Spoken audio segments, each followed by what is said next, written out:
بسم اللہ الرحمن الرحیم۔ اللہ کے نام سے شروع جو نہایت مہربان رحم والا۔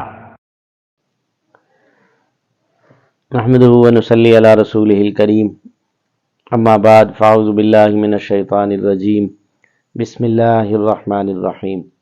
قل هل يستوي الذین یعلمون والذین لا یعلمون، صدق اللہ العظیم۔ قال النبی صلی اللہ علیہ وسلم اطلب العلم من المہد الی اللحد۔ آج کیا ہمارا موضوع تعلیم کے حوالے سے ہے۔ قرآن مجید میں اللہ جل شانہ فرما رہے ہیں کہ جاننے والے اور نہ جاننے والے یہ دونوں برابر نہیں۔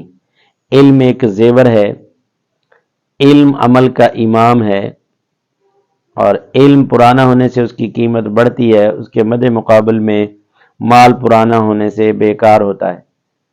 اور علم جو ہے وہ بندے کی حفاظت کرتا ہے اور مال کی بندہ حفاظت کرتا ہے۔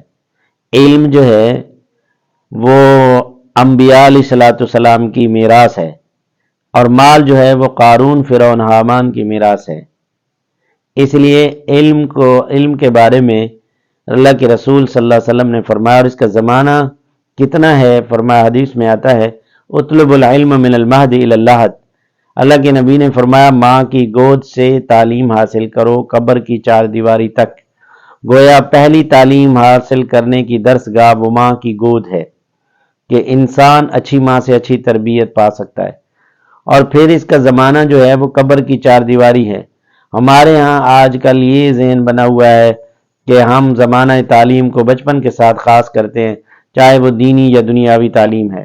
بعض دفعہ تو قرآن اور حدیث پڑھنے والے لوگ وہ کہتے ہیں اب ہمارا زمانہ نہیں رہا۔ حقیقت یہ ہے کہ جب قرآن اتر رہا تھا تو اس وقت بڑے لوگ قرآن سیکھ رہے تھے۔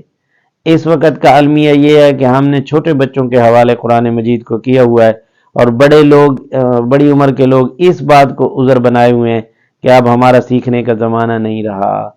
تو اس غلط فہمی سے نکل کر علم سیکھنا چاہیے، اور جس عمر میں بھی آدمی ہے تو علم کو سیکھتا رہے۔ رسول پاک صلی اللہ علیہ وسلم نے اپنی خصوصیت فرمائی کہ مجھے روئے زمین پر معلم بنا کر بھیجا گیا، اور علم سے قوموں میں انقلاب آتا ہے۔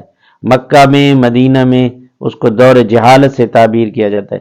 معلوم ہوتا ہے جہالت سے قوم میں برائیاں آتی ہیں، بد اخلاقیاں آتی ہیں، ظلم آتا ہے، بربریت آتی ہے، اور علم سے انصاف آتا ہے، تہذیب آتی ہے، تمدن آتا ہے، ثقافت آتی ہے۔ علم انسان کو قیمتی بناتا ہے، اور اگر علم انسان کے اندر نہ ہو تو وہ حیوان کی مانند ہے۔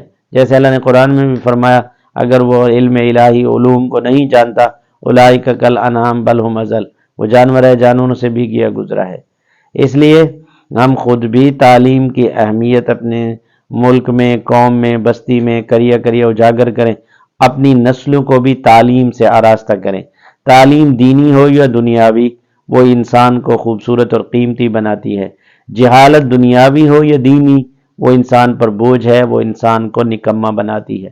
وما علینا الا البلاغ۔